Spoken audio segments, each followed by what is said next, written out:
Juda ko'pchilik mendan gaz pech kerak bo'lmaydigan shirinlik tayyorlab berishimni so'rashdi va albatta talablarga binoan bugun umuman gaz pech kerak bo'lmaydigan shirinlik qilamiz. Demak, duxovkasiz tayyor bo'ladigan smetanalik tortni pishirishni boshladik. Ha, aytgancha aytishingiz mumkin, gazga qo'ydingiz-ku, gazdan foydalanyapsiz-ku deb.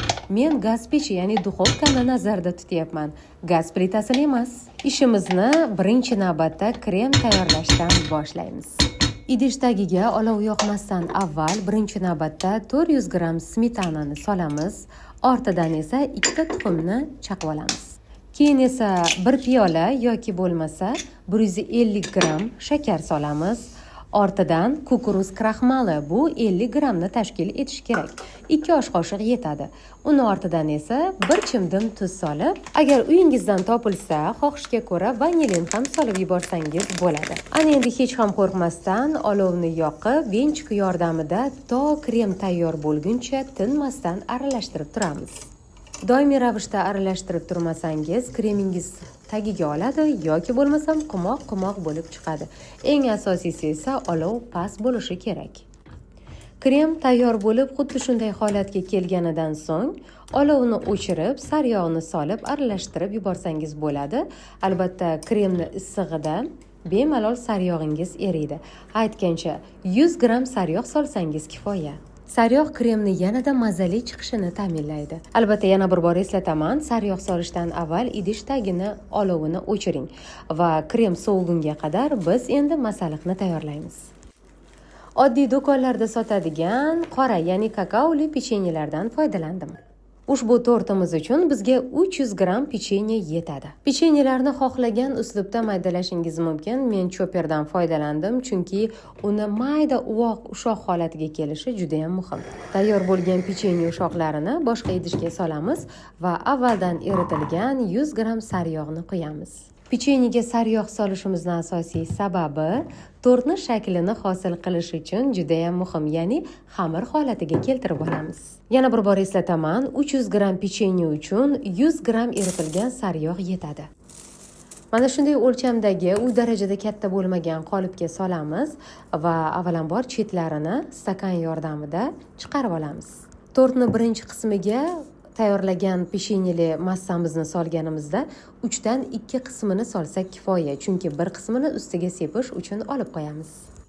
Mana shunday silliq stakan yordamida tortimizni devorlarini oson va qulay chiqarish mumkin. Tortni asosiy qismini, ya'ni asosini tayyorlab oldik. Endi tayyorlagan va sovigan kremimizni bemalol solsak bo'ladi. Tort kremi quyuq ham, suyuq ham emas, xuddi shunday holatda bo'lishi kerak. Aks holda yo oqib ketadi yoki bo'lmasam umuman tortingiz o'xshamay chiqishi mumkin. Agar gramlarni izohda yozilgandek xuddi shunday gramda solsangiz, kremingiz mana shunday chiqadi. Kremimizni sovib oldik, tekislab oldik. Endi esa bezatishga o'tamiz. Ya'ni olib qo'ygan shu 3 dan 1 qismdagi pechenyeni ustiga sepib chiqamiz. Bu pechenye o'zi emas, ya'ni ko'rganingizdek, unga saryog' ham qo'shilgan, bu yana ham mazali ta'm beradi. Tort ustini o'zidan qolgan ushoqlar bilan bezatdim. Xohlasangiz buni ustiga turli xil mevalarni solib, o'zingizni g'oyangiz va kreativligingiz bilan bezatishingiz mumkin. Va pechenyelarni solib bo'lgandan so'ng yana muhim bir jihati bor. Uni aslo bosib, preslay ko'rmang, chunki ichidagi kremi hali yumshoq, qotmagan. Shunchaki qo'lingizda ustini tekislab yuborsangiz kifoya. Ana endi tortni bir necha soatga muzlatgichga solib qo'yasiz. Kremlari qotib, singib, yana ham mazali bo'ladi.